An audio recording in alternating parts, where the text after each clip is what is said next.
welcome back to my watercolor channel.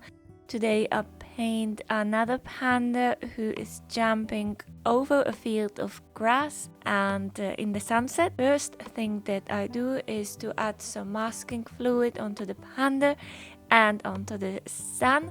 Then I wet the paper. Then my colors are ultramarine blue and crimson red to make some nice purple, and then deep yellow and some cadmium red to make some orange. And then out of ultramarine blue and crimson red and some burnt amber, I have a little bit of a brownish color.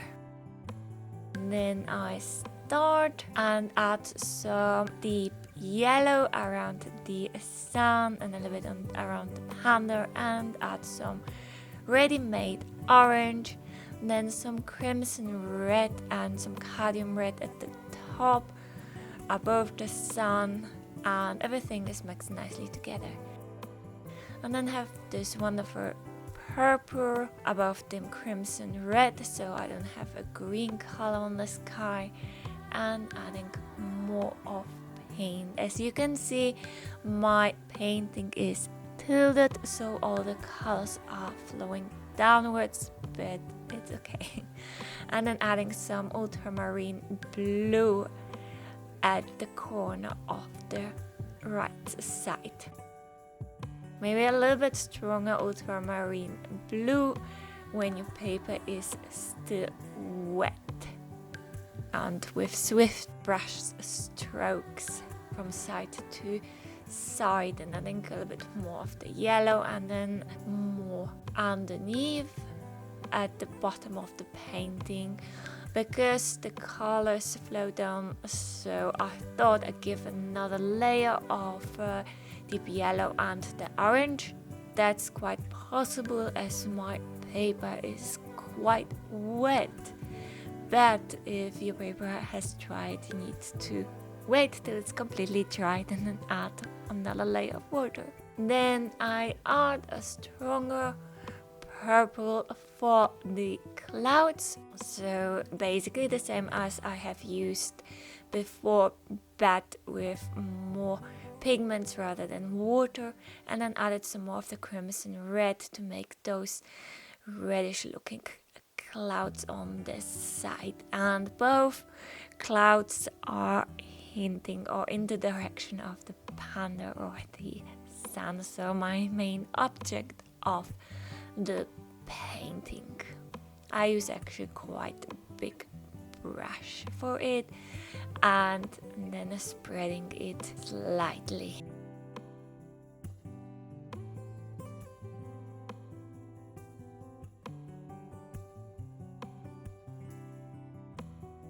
Taking off a little bit of the paint and just adding really light clouds at the sky.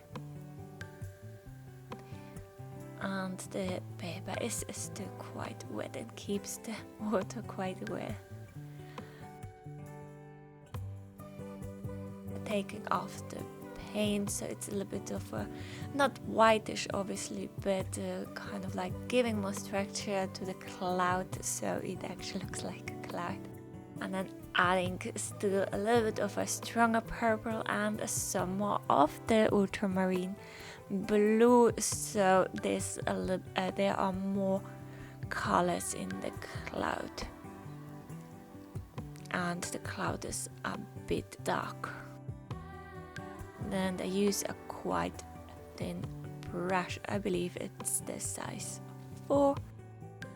And then after everything has dried, I wet the bottom of the painting a little bit and add the brownish color. So basically where we have those grass halms, I add, it's dry, and I add with swift hand movements very thin grass halms at the top, and they're also quite long and big.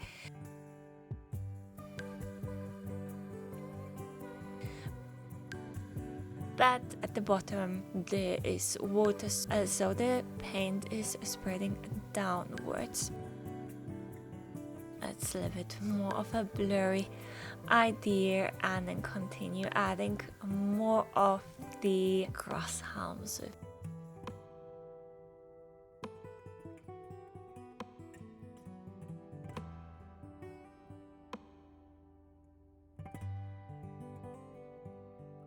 And I fast forward this process because it takes some time, and all of the grasshams are not as connected kind of in a straight lines and have different thicknesses and sizes as it is common in the nature. So, and the framing a little bit of the sand as well.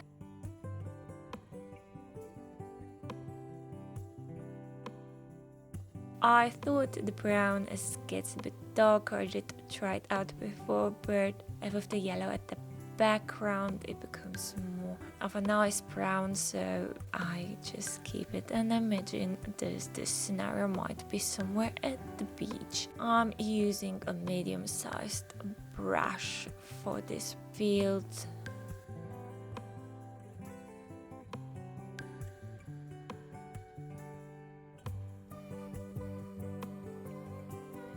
And then I added some salt and add more of a darker color around the salt. And as I move forward, I add more of water to the side and then more of the brownish paint. And first I wetted half of the painting, but then it dried. And I thought it's just going step by step when I'm ready, so I don't need to hurry all the time. Occasionally I split the brush more and more, and then adding more of the darker paints as well to the left side, with adding more of the ultramarine blue or more of crimson red, so it's a little bit of a purplish color, purplish brown color.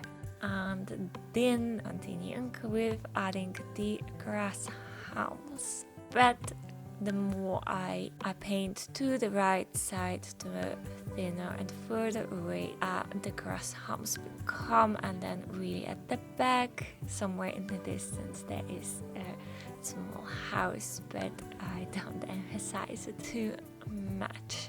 You can see a bit bluish colors, and but still adding more of darker colors in between and more salt.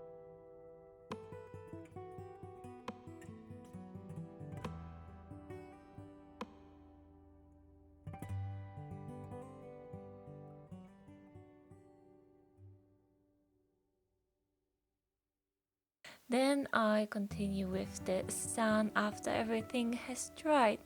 I added just a light layer of deep yellow, and then I continue with the Panda, so I use a very light layer of phthalo blue, and then adding just a little bit of a paint gray to the arms, legs and the ears, as well as to the eye patches, so it's really just roughly added, as the Panda is not supposed to be as realistic.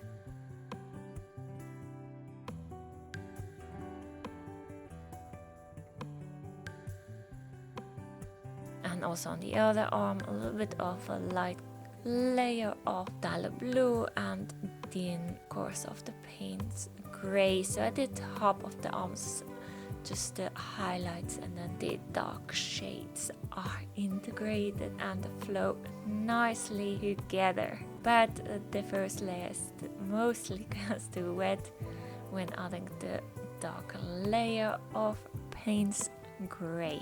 And the last leg, just to emphasize the form of the leg. And then with a very thin brush, adding the eye patches, so the same as I have done with the arms and the legs, just adding some phthalo blue and then some paints gray, but very carefully because this is a very small painting. And continue with the nose. And then in the middle of the eyes, I just add phthalo blue. So this panda has just blue eyes. And I wanted to emphasize the roundness of the belly, so I added a little bit of a deep yellow, very light layer, and then at the bottom of the belly some phthalo blue, but not too much because it really should stay quite light.